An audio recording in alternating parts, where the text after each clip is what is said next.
a tout juste 30 ans, le 2 décembre 1993, tombait Pablo Escobar, roi de la cocaïne, chef du cartel de Medellín et fugitif numéro 1 du continent américain, abattu par les forces colombiennes. Aujourd'hui, le narcotrafiquant reste l'un des bandits les plus célèbres de l'histoire. Alors, monstre ou héros, on va en parler dans un instant avec notre invité. Mais voyez d'abord cette découverte faite récemment à Medellín, preuve, s'il en fallait, de la fascination que continue d'exercer Pablo Escobar. Oumi Diallo. Portraits géants, figurines, vêtements et chaussures. Un véritable musée à la gloire de Pablo Escobar, situé dans son ancien fief de Medellín. Ces objets ayant appartenu au célèbre baron de la drogue tué par la police en 1993 sont exposés clandestinement dans cette propriété, aujourd'hui saisie par la police. Cette propriété où sont actuellement exposés des objets faisant allusion à l'ancien chef du cartel de Medellín a fait l'objet d'une intervention. Le bureau du procureur général a révélé une propriété acquise par Pablo Emilio Escobar Gaviria avec de l'argent illicite obtenu dans les années 1980 et 90.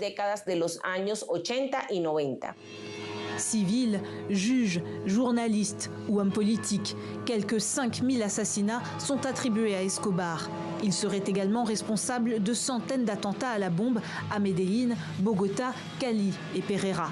Bien qu'illégal, le musée figure dans les registres publics au nom d'une femme qui en est aujourd'hui la propriétaire officielle. Mais l'enquête, menée par la section des finances criminelles du bureau du procureur, évalue la propriété à environ 12 milliards de pesos, soit plus de 2,5 milliards d'euros, au profit du frère du narcotrafiquant.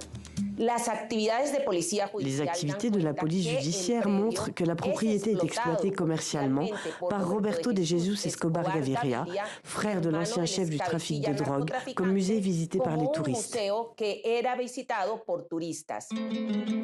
Gérant du musée, le frère de Pablo Escobar vivait également dans cette résidence.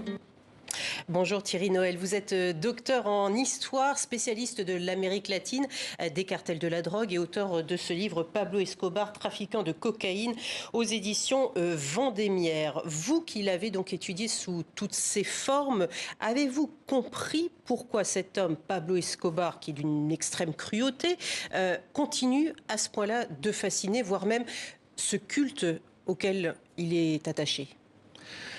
C'est effectivement une question complexe. Il est indéniable qu'il reste extrêmement populaire, en tout cas pour certains secteurs de la société. À l'inverse, on sait que une partie de la société colombienne, notamment, s'en agace. Je parle et en particulier les gens qui ont pu en être victimes ou proches de victimes. Mais il y a au contraire un attrait qui dépasse bien la Colombie, on le sait.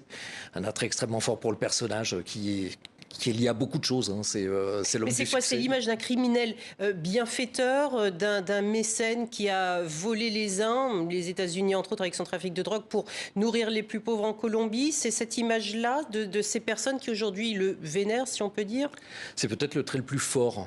Il y a la fascination qu'on peut avoir pour les bandits, pour l'argent facile, le succès. Mais c'est vrai que surtout il y a cette image de Robin des Bois. Alors, image de Robin des Bois qui est pas non plus sans fondement, c'est-à-dire que c'est quelqu'un qui avait une vraie conscience sociale. Il allait au-delà des narcotrafiquants qui ont l'habitude de se constituer des clientèles. Lui donne beaucoup, effectivement. Après, il y a bien sûr évidemment le Escobar le monstre et quelqu'un qui n'hésitait pas à faire exécuter toute personne qui pouvait lui faire de l'ombre ou causer une menace. 5000 assassinats, on entendait dans le sujet précédent. C'est malheureusement probablement un minimum. Un minimum, une fourchette basse. Exactement.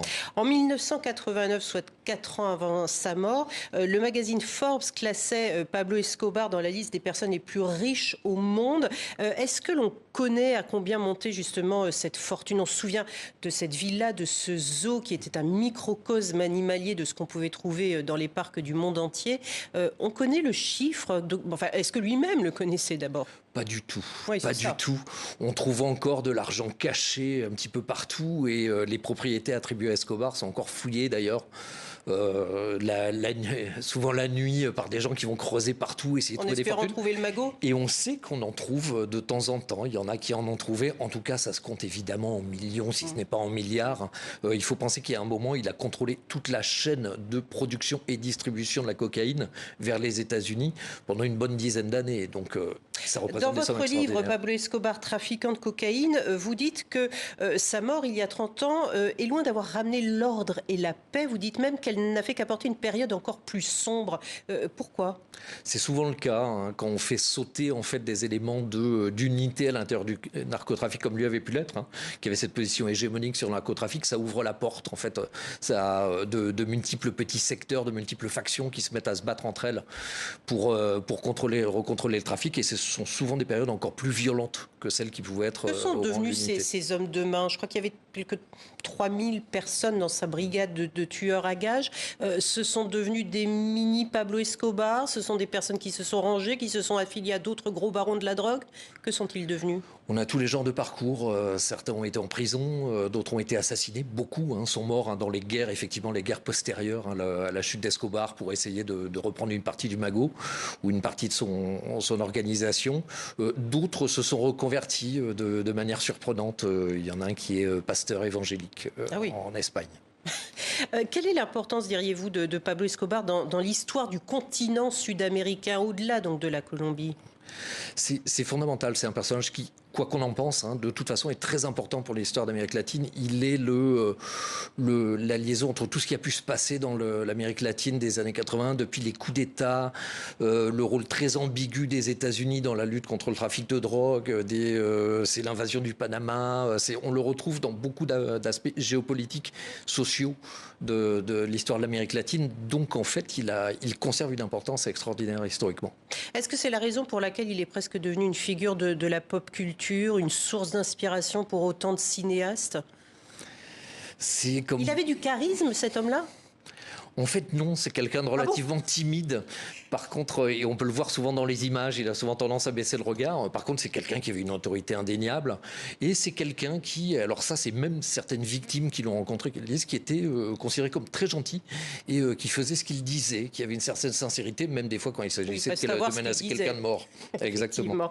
Merci beaucoup, en tout cas, Thierry Noël, d'être venu nous parler de cette figure, Pablo Escobar, controversée, mais fascinante toutefois. Merci à vous. Donc Pablo Escobar qui a donc été tué il y a de ça 30 ans aujourd'hui.